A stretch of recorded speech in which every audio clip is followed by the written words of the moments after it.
You can do that, yet you can't even delete your own emails. LTLFTP plus hard to format on mobile. Okay, so I am by no means an IT but the one who everyone in my family call when they need help. So I get a call from my grandpa, 89 years old, about a new Win 10 laptop he just got and he needs help setting it up. Now keep in mind he is the kind of person to blame the machinery if he clicks on the wrong thing, so I already knew this would not end in a phone call. So I drove to his place expecting to see it still in the box. That was not the case. When I arrive, I see him already in his desktop, after he somehow managed to install Windows correctly on his own accord, and waiting for me while playing Minesweeper. As he greets me, he freaking out plus F4s to close the game and then tells me he cannot connect to the internet. Not sure what happened in the week I wasn't there. I ask if he could show me the problem. He then opens SMD and pings his own cell phone and then points at the 0 packets text to show me there is no connection. At this point I'd probably look less surprised if I see an alien invasion. So after showing him that you need to enter the password to connect to his home Wi-Fi,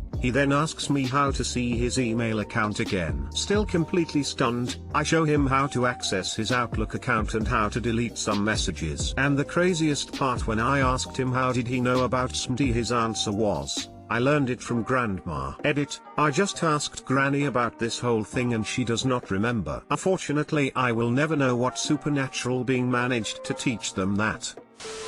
My grandma has pages upon pages of how to use the computer. Mind you, it's not CMDS and pings, more like what to click to log into her email, what to click to send emails and the like. Had family that worked with airplanes and checklists were your own personal Jesus. I never leave my desk without some sort of checklist. I got mocked for it at first but I didn't care, they worked well. Follow up, Grandpa types, SMD and GT, ping cell phone. OP, Grandpa you can't just type cell phone. It won't know what that is. Grandpa, I added it to the host file, son. Set the router, give my cell phone a static IP. It should resolve. OP, oh. You mind showing me how to do that? This sub when we're 80. Sounds to me like your grandpa is a smart dude. He was able to learn, retain and apply lots of recently learned skills. Sounds to me like he was just lacking a bit of knowledge we usually think is common sense. I'd be surprised if you ever have to help him with the same problem more than twice. Yeah, you are most definitely right. While I never expected anything close to this kind of outcome, when he's passionate about something it can be amazing to watch. I have a friend whose dad is in his late 80s, he was told to reboot his computer, switch it on and off. My friend was finally able to go to his house and found that he was switching his printer on and off. Anyway, how in the hell does this guy know to ping a mobile? Lol, that wouldn't have been my first step in troubleshooting no connection. I know, right?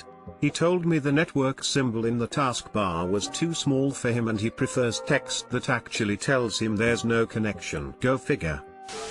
He knows the IP address of his cell phone. He had it on a note beside him.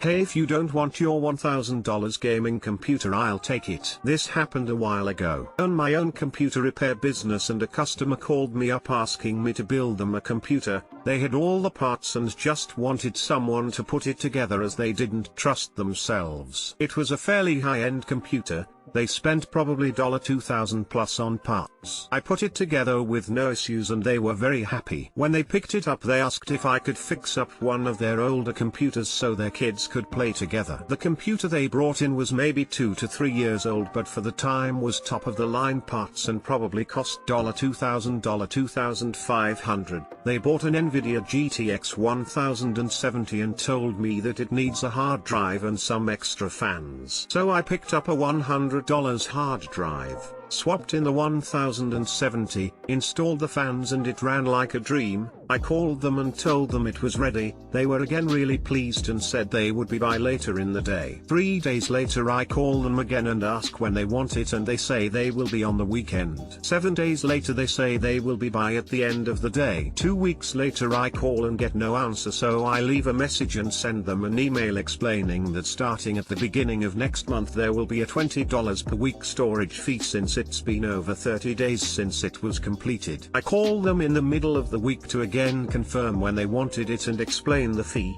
but no answer, so I leave a message and text them. The week after I call and no answer, so I leave another message, email, and text. On week 3 there was still no answer, but they called me back 2 days later explaining there was a family emergency and they were out of town and they would be by within 2 days to pick it up. 3 days go by and they don't show up or call. On week 4 I call one last time and explain that this will be the last message they will get from me and I will hold on to the computer for 90 days, at which point I will assume you don't want it and I will take ownership. We are over day 100 and I now have a very good gaming computer for the low investment of $100. Edit, because a few people are criticizing me of taking advantage of a grieving family. Let me clarify, I don't know what the emergency was. For all I know it was some great aunt from Europe, and I have paperwork to say it's the company's, mine, after 90 days. Now I pride myself on customer satisfaction, so I called them numerous times to try and verbally let them know it was ready, and if after a few months they contact me back asking for the computer, I will give it back to them.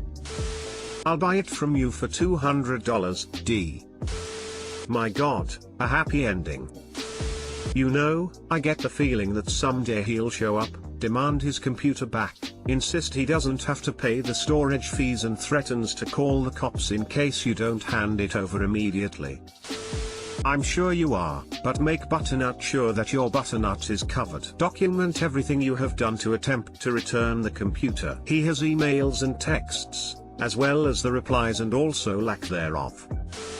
A rig with a 1070 for $100 is incredible. Enjoy it, dude.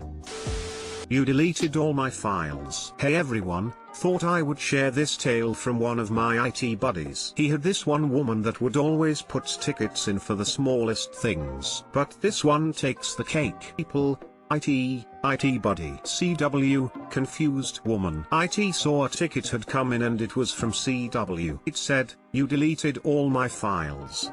I need them to do my job.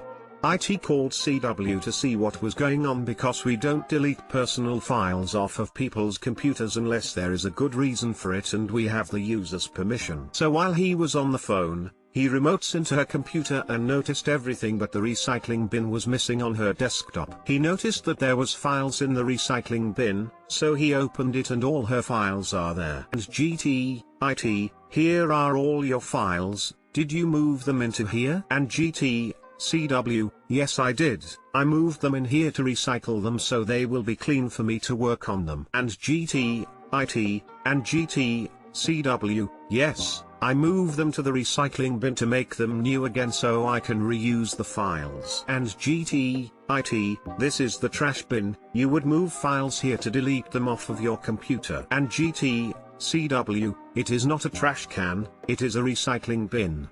IT says so right under the icon. So for the next half hour, my buddy had to teach her how to use the recycling bin.